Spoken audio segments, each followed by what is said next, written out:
कहानी शुरू होती है और हम एक लड़की को देखते हैं जो आज रात बिना अंडरवियर और ब्रा के सो रही होती है। और जब ये लड़की गहरी नींद में थी तभी कोई इसका ब्लैंकेट खींच लेता है। तभी अचानक उसकी आँख खुल जाती है और वो जैसे ही चेक करने के लिए उठती है तभी कोई पीछे से उसके बालों को पकड़कर उसे बेड पर नीचे पटक देता है। और ये सब करने वाला और कोई नहीं बल्कि उसका पिता था। लड़की अपने पिता से कहती है कि आप ये सब क्या कर रहे हो, लेकिन उसका पिता कोई जवाब नहीं देता और अपनी बेटी के बदन को गंदी नजर से देखने लगता है। अब वो अपनी बेटी के शरीर को देखकर कहता है मेरी बेटी कितनी बड़ी हो गई है। ये सब सुनकर लड़की डर जाती है। अब उसका पिता उसके बालों को छोड़कर उसके गालों को टच करने लगता है। लड़की घबराकर ये सोच रही थी कि उसके साथ ये क्या हो रहा है और ये सोचकर वो रोने लगती है। तभी उसके पिता वहाँ से चले जाते हैं। अब अगली सुबह उसकी माँ उसके लिए खाना बना रही थी और यहाँ हमें पता चलता है कि इस लड़की का नाम मैरी है। और मैरी सोच रही थी जो भी कल रात उसके साथ हुआ उसके बारे में उसकी माँ को बताना चाहिए या नहीं। पर तभी उसके भाई और बहन आते हैं और उसके पीछे ही उसके डैड आते हैं, पर वो ऐसे बर्ताव कर रहे थे जैसे कि कुछ हुआ ही ना हो। अब मैरी ये सोचती है कि कल रात तो ये मेरी ही लेने वाले थे और अब ऐसे नाटक कर रहे हैं जैसे इन्होंने कुछ किया ही ना हो। ये सोचकर मैरी यहाँ से उठकर चली जाती है। अब यहाँ पर उसकी मॉम खाना लाती है और उसे टेबल पर जोर से पटक देती है और ये देखकर सब हैरान रह जाते हैं और उन्हें कुछ समझ नहीं आता। अब उनकी मॉम अजीब तरह से खाना खाने लगती है जैसे कि कई दिनों से भूखी हूँ। उसे ऐसा खाते देख वो सब डरने लगते हैं। तभी मैरी का छोटा भाई खाना उगल देता है और कहता है खाने में बहुत ज्यादा नमक है। तभी उसकी मॉम उसका खाना झपट लेती है और पागलों की तरह खाने लगती है। आखिरकार इन लोगों के साथ ये सब क्या हो रहा है। दरअसल जब से ये लोग नए घर में शिफ्ट हुए हैं तभी से इनके साथ अजीब चीजें हो रही हैं। उनके पड़ोसी कभी उनके आंगन में अजीब से स्टैचू लगा देते हैं तो सुबह कोई उनके सामने मरा हुआ जानवर लटका देता है और पिता हर रात अपनी बेटी के साथ जबरदस्ती कर उसकी लेते हैं। मॉम सुबह सुबह अजीब जानवरों की तरह खाना खाती है और वो अपना खाया हुआ खाना अपनी बेटी को भी खाने को देती है, लेकिन बेटा नहीं खाना चाहता। वो अपने डैड की तरफ देखता है। डैड कहते हैं कि अगर तुम नहीं खाना चाहते हो तो मत खाओ। ये सुनकर मॉम डैड को गुस्से भरी निगाहों से देखने लगती है। इसके बाद वो खाने को टेबल पर फेंक देती है और प्लेट्स को भी नीचे फेंक देती है। अब मॉम उन सभी पर चिल्लाने लगती है और अपने बेटे से कहती है जो मैं बनाती हूँ उसे चुपचाप खा लिया करो। वो इतने जोर से चिल्लाती है कि उसका बेटा डर के मारा रोने लगता है। उन्हें समझ में ही नहीं आ रहा था कि ये सब क्या हो रहा है, लेकिन ये तो अभी बस शुरुआत थी। इसके बाद हम देखते हैं कि मैरी नहा रही होती है। तभी कोई उसके पास आकर खड़ा हो जाता है, लेकिन जब वो शीशा साफ कर देखती है तो उसकी जुड़वा बहन वहाँ खड़ी होती है जो उसके साथ सिर्फ मजाक कर रही थी। फिर ये दोनों बहनें मैरी के कमरे में चली जाती हैं और यहाँ पर मैरी की बहन उसे बताती है कि कैसे हर रात उसके डैड उसकी लेने आते हैं। मैरी को यकीन नहीं हो रहा था कि ये सब उसकी बहन के साथ भी हो रहा है। तभी उनके डैड वहाँ पर आते हैं और उन्होंने इनकी सारी बातें सुन ली थी, इसलिए वो चाकू निकालकर उन पर हमला करते हैं। तभी मैरी उनको धक्का देकर वहाँ से भागने लगती है, पर उसके डैड उसकी बहन के बालों को पकड़कर उसको उठाकर फेंक देते हैं। पर मैरी सीढ़ियों पर गिरने की वजह से बेहोश हो जाती है। अब उसके डैड स्टोर रूम से एक हथौड़ा लेकर आते हैं और तभी हम देखते हैं मैरी को होश आ चुका था और वो अपनी बहन को ढूंढ रही होती है। और तभी उसे एहसास होता है कि उसके पीछे कोई खड़ा है और जब वो पीछे मुड़कर देखती है तब उसे उसके डैड नजर आते हैं जो हाथ में हथौड़ा लेकर उसकी ओर बढ़ रहे थे। वो उसको कुछ कर पाते तभी मैरी उनके सर पर कुछ मार देती है, लेकिन उससे उन्हें कुछ भी नहीं होता।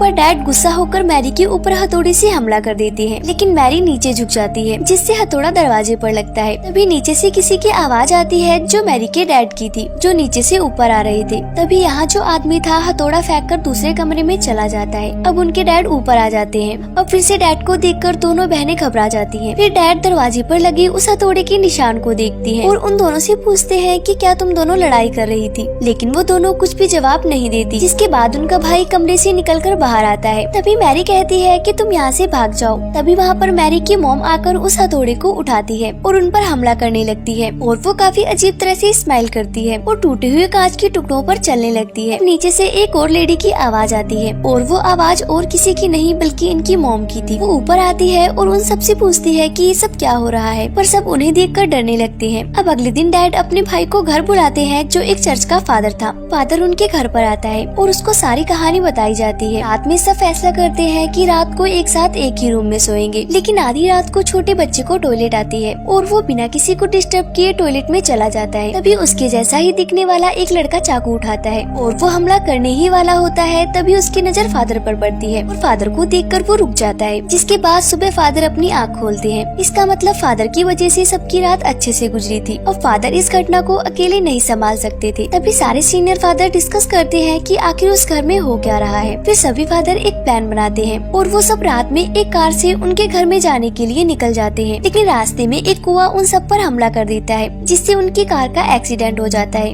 दूसरी तरफ डैड मैरी को एक बेड से बांध देते हैं। तभी फादर जख्मी होकर घर के पास पहुंच जाते हैं और बताते हैं सभी फादर की मौत हो चुकी है, अब जो कुछ भी करना है हमें ही करना है। इस बात के लिए डैड मान जाते हैं, क्योंकि अगर कुछ नहीं किया तो वो शैतान सबको मार डालेगा। जिसके बाद फादर मैरी के ऊपर एक क्रॉस रख देते हैं और उस पे लकड़ी से मारने लगते हैं, जिससे मैरी को बहुत दर्द होता है। फिर उसके डैड मैरी के पैर को पकड़ लेते हैं ताकि मैरी ज्यादा ना हिल सके। फादर छड़ी से लगातार उसे मारता ही जाता है, जिस वजह से मैरी बेहोश हो जाती है। तभी हमें उस गाड़ी का सीन दिखाया जाता है जिसका एक्सीडेंट हो गया था। वहाँ पर पुलिस फादर को गाड़ी से बाहर निकालते हैं और हमें पता चलता है कि असली फादर तो यहाँ पर है। तो जो मैरी को मार रहा है वो कौन है? असल में वही असली शैतान होता है। अब मैरी की माँ कहती है कि बस करो, अगर ऐसे ही फादर मैरी को मारते रहे तो उसकी जान चली जाएगी। पर डैड अपनी वाइफ को दीवार पर पटक देते हैं और वो अपनी वाइफ को मरता हुआ देख फादर की ओर देखने लगते हैं। फिर वो फादर एक अजीब सी स्माइल करके डैड के ऊपर हमला करता है और वो उन्हें चाकू से मारने ही वाला होता है कि तभी वहाँ पर असली फादर आ जाते हैं और एक मंत्र पढ़ने लगते हैं, जिसके बाद वो शैतान वहाँ से गायब हो जाता है। और फादर मैरी के सामने एक शीशा रखते हैं जिससे वो शैतान बाहर आ जाता है। जिसके बाद फादर उस शैतान को अपने अंदर समा लेते हैं और वो मैरी के डैड को कहते हैं कि मुझे मार दो। मैरी के डैड फादर के पेट में उस क्रॉस को घुसा देते हैं, जिससे फादर और वो शैतान दोनों ही खत्म हो जाते हैं। और इसी सीन के साथ मूवी का एंड हो जाता है।